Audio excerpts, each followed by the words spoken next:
নমস্কার, দেখছেন কলকাতা টিভির সঙ্গে রয়েছে আমি স্বর্ণালী। শুরু করছি সংবাদ সারাদিনের শুরুতেই যে গুরুত্বপূর্ণ খবরের দিকে নজর রাখবো। আগামী 5ই ডিসেম্বর মুম্বাইয়ের আজাদ ময়দানে শপথ নিতে পারেন পররাষ্ট্র মন্ত্রিসভা। প্রধানমন্ত্রীর উপস্থিতিতেই হতে পারে এই শপথ গ্রহণ। মুখ্যমন্ত্রী তো না পেলে স্বরাষ্ট্র, অর্থ এবং রাজস্ব দপ্তর দাবি করেছেন একনাথ শিন্ডে, এবং দাবি না মানলে মহাজোটী সরকারকে বাইরে থেকেই সমর্থনের প্রস্তাব দেওয়া হয়েছে শিন্ডের তরফ থেকে। আপনাদের জানিয়ে রাখি, সম্প্রতি আমরা দেখেছি মহারাষ্ট্রে বিধানসভা নির্বাচন, এবং সেই বিধানসভা নির্বাচনে মহাজোটী যে জোট, সেই জোট যথেষ্টই ভালো ফল করে, এবং তার মধ্যে বিজেপির যে আসন সংখ্যা তা অবশ্যই একনাথ শিন্ডের যে শিবসেনা তার থেকে অনেকটাই বেশি। 132টি আসন পেয়েছিল বিজেপি। আর এবার যেমনটা জানা যাচ্ছে, 5ই ডিসেম্বর মুম্বাইয়ের আজাদ ময়দানে শপথ নিতে পারে মুখ্যমন্ত্রী, এমনটাই জানা যাচ্ছে। যদিও এরই মাঝখানে আমরা দেখেছি একনাথ শিন্ডে তিনি একদিকে যেমন জানিয়েছেন যে রাজস্ব, অর্থ দপ্তরের দায়িত্ব দিতে হবে। যদি মুখ্যমন্ত্রিত্ব তিনি না পান তাহলে রাজস্ব, অর্থ এবং স্বরাষ্ট্র দপ্তরের দায়িত্ব দেওয়া উচিত শিবসেনাকে, একনাথ শিন্ডের শিবসেনাকে, এমনটাই দাবি করা হয়েছে শিন্ডের পক্ষ থেকে।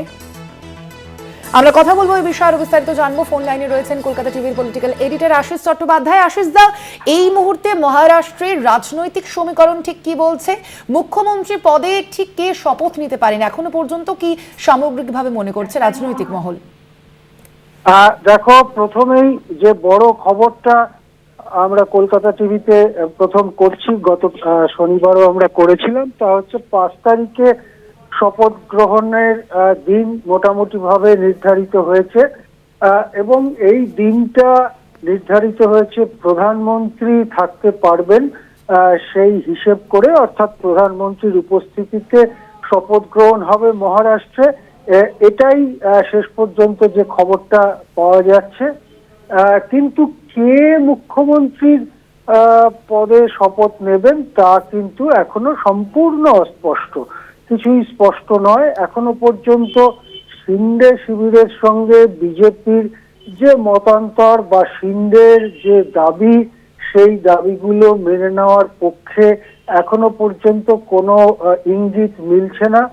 আমরা জানি যে শিন্ডে শিবির থেকে বারবার বলা হচ্ছিল যে তাঁরই নেতৃত্বে মহাজোটী জোট ভোটে জিতেছে, এবং শিন্ডের নেওয়া প্রকল্পগুলোকেই ব্যাপকভাবে সমর্থন করেছেন মহারাষ্ট্রবাসী। তাছাড়া শিন্ডে সাধারণ মানুষের সঙ্গে তাদের মতো করে মিশে যেতে পারেন, শিন্ডের কোনো নেতা সুলভ দম্ভ নেই, এসব দেখেই এই জোটকে ভোট দিয়েছে মহারাষ্ট্রবাসী। সুতরাং শিন্ডেকে তার পদ থেকে সরানো উচিত হবে না, এই সব যুক্তি শিন্ডে শিবির থেকে দেয়া হচ্ছিল। কিন্তু সংখ্যার বিচারে বিজেপির বিধায়ক সংখ্যা যেহেতু ম্যাজিক ফিগার যেটাকে অনেক সময় বলা হয়, অর্থাৎ গরিষ্ঠতার অনেকটা কাছাকাছি, 13-14টা বিধায়কের সমর্থন, 13-14 জনের সমর্থন পেলেই গরিষ্ঠতা পেয়ে যায় বিজেপি একাই। সেই জন্য বিজেপির পক্ষ থেকে চাপ সৃষ্টি করা হতে থাকে যে না, এবারে বিজেপিরই মুখ্যমন্ত্রী মহারাষ্ট্রের কুর্সিতে বসুন।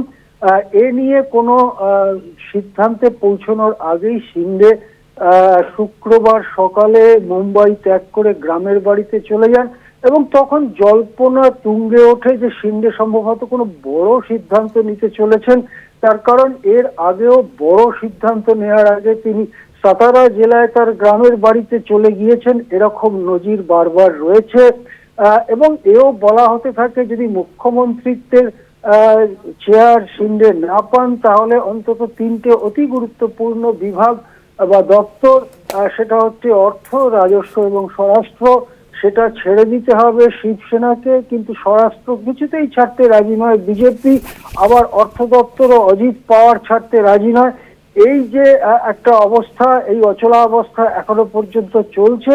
কিন্তু শিন্ডে শিবিরের পক্ষ থেকে এও বলা হয় যে এই সব শর্তগুলোর একটিও যদি না মানা যায় তাহলে শিন্ডে বাইরে থেকে সমর্থন করবেন, অর্থাৎ শিন্ডের শিবসেনা দল বাইরে থেকে সরকারকে সমর্থন করবে, এবং সেটা যদি হয় তাহলে সেটাই হতে চলেছে সব থেকে বড় সিদ্ধান্ত, যার কথা এর আগেই সঞ্জয় সিরসাট শিবসেনা নেতা ইঙ্গিত করেছিলেন যে শিন্দে সম্ভবত কোনো বড় সিদ্ধান্ত নিতে চলেছেন। সুতরাং এখন পর্যন্ত কে মুখ্যমন্ত্রী হবেন তা অপরিষ্কার হলেও এটা মোটামুটি স্পষ্ট যে 5 ডিসেম্বর বৃহস্পতিবার মুম্বাইতে শপথ গ্রহণ হবে। সম্ভবত সেটা আজাদ ময়দানে হতে চলেছে। সেখানে শপথ গ্রহণ মঞ্চ ছাড়াও বড় সমাবেশ হতে পারে, সমাবেশে প্রধানমন্ত্রী উপস্থিত থাকতে পারেন।